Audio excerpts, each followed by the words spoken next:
தியானத்திற்கு முக்கியமானது அமரும் நிலை. எந்த முறையிலும் அமர்ந்து கொள்ளலாம், நமக்கு சௌகரியமான முறையில். அதே சமயத்தில் அசைவின்றி ஒரே இடத்தில் அமர்ந்து கொள்வது முக்கியம். தரையில் அமர்ந்து கொண்டோ அல்லது நாற்காலியில் அமர்ந்து கொண்டோ தியானம் மேற்கொள்ளலாம். நமக்கு எந்த இடத்தில் அமர்ந்து கொண்டு தியானம் செய்ய வசதியாக உள்ளதோ அந்த இடத்தில் அமர்ந்து கொண்டு தியானம் செய்யலாம். வசதியாக உட்கார்ந்து கொள்ளுங்கள். கால்களை சப்பனமிட்டுக் கொள்ளுங்கள். 2 கைகளின் விரல்களை சேர்த்துக் கொள்ளுங்கள். இப்பொழுது கண்களை மெதுவாக மூடுங்கள். அமைதியாக சகஜமாக உட்காருங்கள். உங்கள் முழு உடலையும் லேசாக்கிக் கொள்ளுங்கள். மனதையும் லேசாக்கிக் கொள்ளுங்கள்.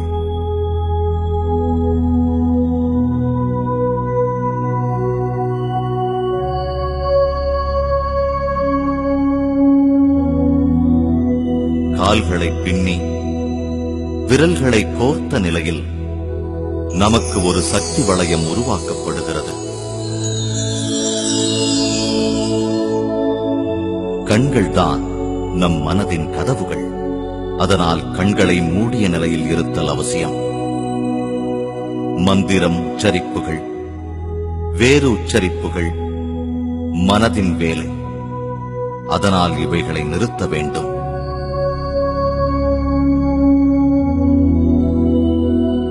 நம்முடைய உடல் முற்றிலும் சகஜ நிலையில் இருக்கும் பொழுது நமது உள்ளுணர்வு அடுத்த நிலைக்கு பயணம் செய்யும். மனம், அறிவாற்றல். மனம் என்பது வேறு ஒன்றுமில்லை, அது எண்ணங்களின் புதையல். நமது எண்ண ஓட்டங்களுக்கு ஏற்றவாறு எண்ணற்ற கேள்விகள் தெரிந்தோ தெரியாமலோ நமது மனதிற்குள் எழுந்தபடியே இருக்கும்.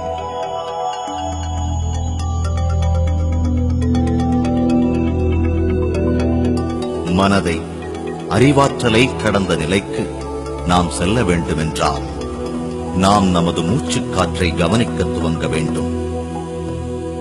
நமது ஆன்மாவின் இயற்கையான குணம் கவனித்தல். இதனால் நாம் நமது மூச்சுக்காற்றை கவனிக்க துவங்க வேண்டும். மூச்சு விடுவதை ஒரு செயலாக எண்ணி செய்யக்கூடாது. காற்றை உள்ளே இழுப்பதும் வெளியே விடுவதும் நமக்கு தெரிந்து நடக்கக்கூடாது. மூச்சுக்காற்றை சுவாசிப்பதும் வெளியேற்றுவதும் தன்னிச்சையாக நடைபெற வேண்டும். நம்முடைய இயற்கையான சுவாசத்தை கவனித்தல் மட்டுமே போதுமானது. இதுதான் முக்கியம். இதுதான் நம் எண்ணங்கள் சிதறாமல் இருக்க சிறந்த வழி.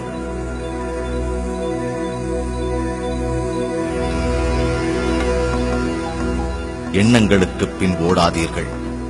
கேள்விகளுக்கும் சந்தேகங்களுக்கும் எண்ண அலைகளுக்கும் இடம் கொடுக்காதீர்கள். எண்ணங்களை தவிர்த்து விடுங்கள். நம்முடைய சுவாசத்தில் கவனம் செலுத்துங்கள். இயற்கையான சுவாசத்தை மட்டும் கவனத்தில் கொள்ளுங்கள். சுவாசத்துடன் மட்டுமே இருங்கள்.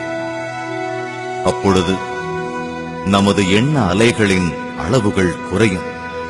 மெதுவாக நமது சுவாசத்தின் அளவு குறைந்து சிறியதாகிவிடும்.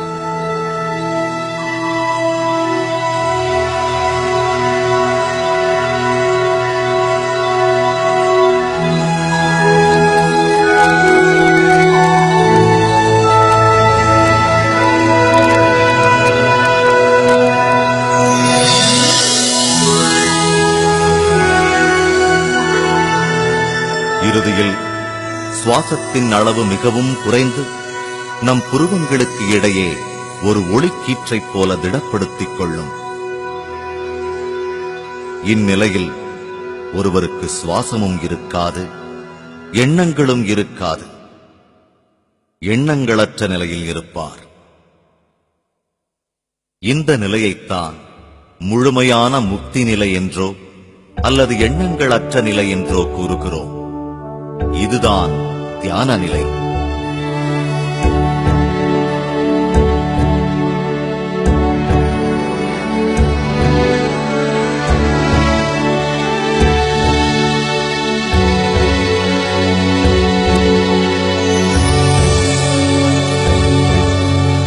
இந்த நிலையில்தான் பிரபஞ்ச சக்தி அருவி போல் நமக்குள் பாயும்.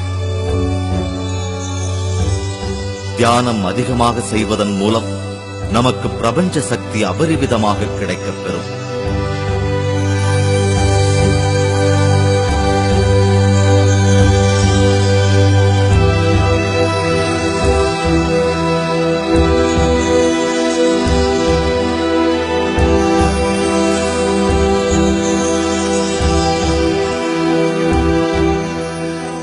பிரபஞ்ச சக்தி உடல் முழுவதும் சக்தி வடிவத்தின் மூலமாக பாயத் துவங்கும்.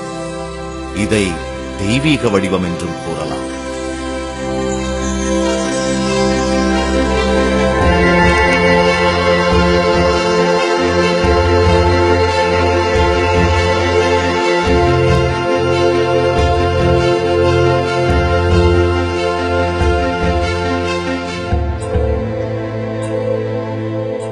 $72,000 நாடிகள் அல்லது சக்தி குழாய்கள் கொண்டு உடல் முழுவதும் இந்த சக்தி வடிவம் வடிவமைக்கப்படுகிறது. இந்த சக்தி குழாய்கள் அனைத்தும் உச்சந்தலையிலிருந்துதான் தொடங்குகின்றன. இந்த பகுதியை பிரம்மரந்திரம் என்றும் கூறுவர்.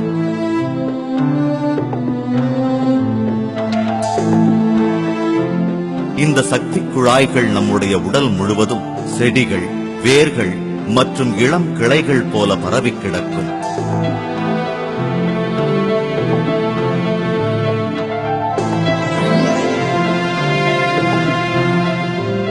சக்தி வடிவம் நம் வாழ்க்கையின் அடிப்படை வடிவம். சக்தி வடிவம் தான் நம்முடைய எல்லா செயல்களுக்கும் மூல காரணம். ஏன், நாம் வாழ்வதற்கும் அதுதான் மூலம். நம்முடைய சக்தி வடிவம் ஆழ்ந்த உறக்கத்திலும் தியானத்திலும் பிரபஞ்ச சக்தியை பெறுகிறது.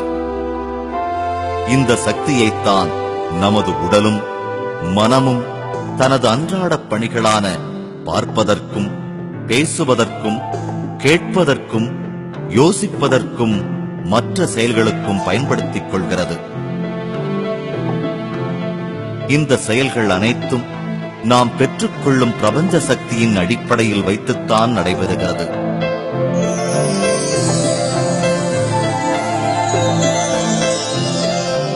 நமக்குள் நாம் பெற்றுக்கொள்ளும் பிரபஞ்ச சக்தியின் அளவு நமது எண்ணங்களை பொறுத்ததுதான். எண்ணங்கள் அதிகமாக இருந்தால் பிரபஞ்ச சக்தி பாயும் அளவு குறைக்கப்படுகிறது. நமது எண்ணங்கள் தான் பிரபஞ்ச சக்தியின் பாய்ச்சலுக்கு தடுப்புச் சுவர் போடுகிறது. பிரபஞ்ச சக்தியின் வருகை குறைய குறைய நமது நாடிகள் அல்லது சக்தி குழாய்கள் பழுதடைகிறது. இதன் காரணமாக புலப்படாத வெற்றிடம் நம் சக்தி வடிவத்தில் தோன்றுகிறது. இது நாளடைவில் நம்முடைய உடலில் நோயாக மாறும். மொத்தத்தில் நம்முடைய உடலில் தோன்றும் அனைத்து நோய்களுக்கும் மூல காரணம் நம் உடலில் போதிய அளவு பிரபஞ்ச சக்தி இல்லாததுதான்.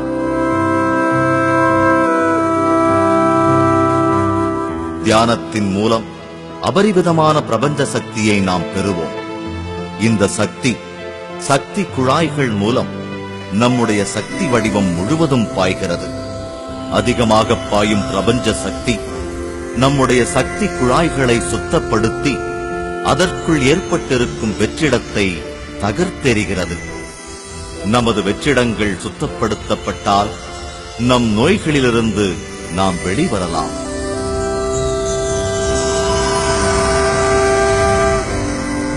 அபரிவிதமான பிரபஞ்ச சக்தி நம் பிரம்மரந்திரத்தில் பாயும் பொழுது நம் தலைப்பகுதியில் ஒரு அழுத்தத்தை உணரலாம். அல்லது நம் உடல் முழுவதும் பாரமாகி விடுகிறது. ஒரு குறிப்பிட்ட பகுதியில் உள்ள சக்தி குழாய்கள் சுத்தப்படுத்தப்படும் பொழுது அந்த குறிப்பிட்ட பகுதியில் ஒருவித அரிப்புத்தன்மையோ வலியோ ஏற்படக்கூடும். சில சமயங்களில் உடலின் பல்வேறு பகுதிகளில் நமக்கு வலி ஏற்படும். இந்த வலிகளுக்கு எந்தவித மருந்தும் எடுத்துக்கொள்ள வேண்டாம். மேலும் அதிகமான தியானம் மேற்கொள்வதன் மூலம் இந்த வலிகள் காணாமல் போகும்.